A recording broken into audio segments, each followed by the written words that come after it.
reach beyond the darkness, beyond the grave, to an unexplored dimension as we travel to the mysterious realm of ghosts.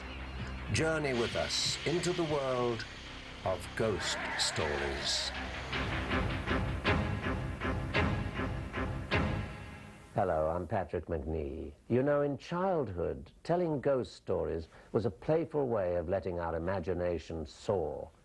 Young minds captured in a web of excitement, fear, and confused belief. Well, today, with the popularity of ghostly phenomena, it tends to raise a question. How much of what we thought was in our imagination was? Much of the area surrounding the Alamo harbors rumors of activity beyond our realm. Robbie wasn't touching the cards, I wasn't touching the cards, and the cards flipped. Is it Satan's presence throughout the hotel that the Tommyknockers are trying to warn us about? Buried treasure, floating phantoms, photographs revealing strange pictures, stories you would expect to find in the pages of a novel. But these stories are being told today with the setting in and around the famous Alamo. And with a history dating back centuries, perhaps the town of San Antonio, Texas, has more to offer its visitors than your regular tourist attractions. I have heard things, doors opening and closing, windows opening and shutting, lights maybe flickering that should not. And they shut the doors behind them, and they said she just came all the way to the doors and started banging on the doors to let her in. And they just sat there. They couldn't understand what it was. Here at night, it's real spooky at night, and there's a lot of weird noises at night you can hear, especially when you're by yourselves. She was standing and watching us rehearse. Stayed probably 30 seconds to a minute, and then just very slowly disappeared. In recent years, San Antonio, Texas has become a favorite tourist destination. While this fiesta city is known for its beauty and cultural activities, there is the other side. A part of its history time has not buried, giving those who bear witness a chilling reminder that the past here is not dead. Remember, this is one of the oldest cities in America. The first Europeans, the first Spaniards arrived here in 1691, and before that, there were Indian encampments here for 10,000 years. This is a very heavily populated area since many years past.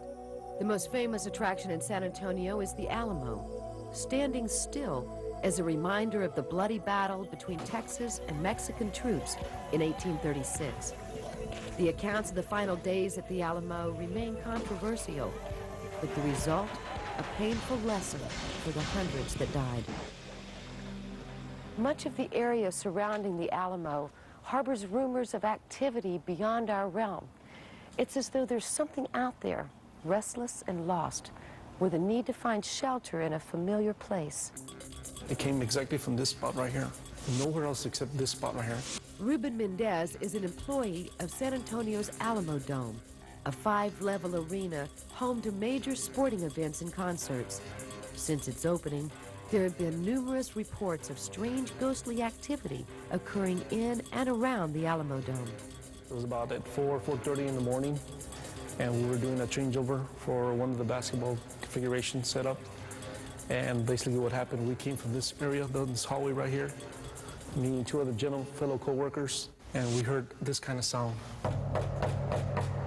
The sound echoed throughout the halls, stopping and starting on the crew's every move.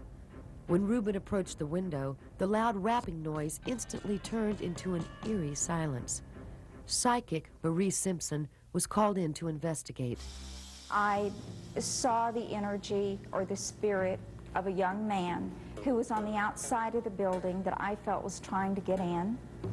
I also felt the energy of a woman who had lived here many years ago. And I feel that she eventually died somewhere around here. And I feel that that's why I picked up her energy. Could the woman Marie is speaking of, in fact, be the same spirit spotted by a cleaning crew at the front entrance of the Alamo Dome one night? It was about 2, 3 o'clock in the morning, and they saw this, like they said, this woman just floating towards them, and she was wearing all black. And they just stood there for a while and watched her. The women couldn't believe their eyes. It wasn't until the dark figure neared the glass that they realized what was standing before them. But the belief that ghosts exist at the Alamo Dome is not only confirmed by the sights and sounds heard by witnesses, but by smell. In this case, lilacs. This seating right here is known to have its own little scent and coolness. That scent is so strong, but it only lasts 2 or 3 minutes, and then it's gone. It's just like it was just never there. And then your hair stands up, and you get goosebumps, and you get chills.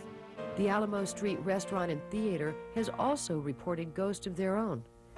Deborah Latham, the theater producer, is just one of many who have encountered Marguerite, a resident ghost of the establishment. I was in rehearsal on the stage here and looked towards the back of the auditorium in what was the choir loft of the church and saw a woman in a very long, flowing dress standing very nicely, quietly watching us rehearse. And she is more active here when our theater is active, when there's a lot of productions going on and a lot of rehearsals. At that time, she's real evident. Marguerite has spoken to people here in the theater part of the building on several occasions, calling them by name, and other people have heard her. But Marguerite isn't the only spirit living here. She is accompanied by a little boy named Eddie. Eddie loves the kitchen. He loves knocking things around and breaking things in the kitchen. He just has a great time with all that. We have 2 photographs of the woman that we know as Margaret. Little Eddie appeared in one of those 2 photographs. And what's extra creepy about Eddie in the photograph is that he was not in the original photograph. The photograph was taken, was framed and under glass, and then Eddie appeared several months later. They want to be noticed. It must be frustrating to be completely unseeable by people. Wouldn't you want to do something to cause us to know that you were there and part of the family circle too? In fact, there was one local ghost that managed to get the attention of family members by persistently knocking on the wall. No one knew what was causing it. They put rat traps out. No, it wasn't a mouse, wasn't a rat. Well, what was it? And it kept rapping and tapping and tapping. And finally, maybe they've removed a whole panel from the wall. And there revealed were some little chamois skin bags of gold coins and some silver. The homeowners were amazed. Could something of the supernatural world have led them to this treasure? Who exactly was this spirit, and in which realm did it exist? I feel that some of them are not at rest for whatever reason. They haven't gone on to another dimension, heaven, if you want to call it that. Some of them are possibly stuck here.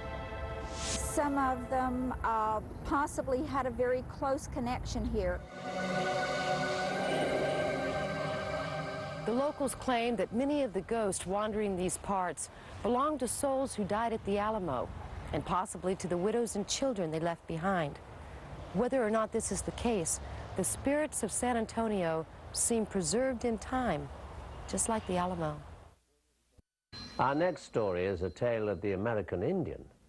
They worshipped the earth and considered the land sacred. But could their devotion have been so great that even today their spirits linger on as reminders and caretakers of the past? When the Christensen family moved into their Palos Verdes home many years ago, little did they know about the family already residing there.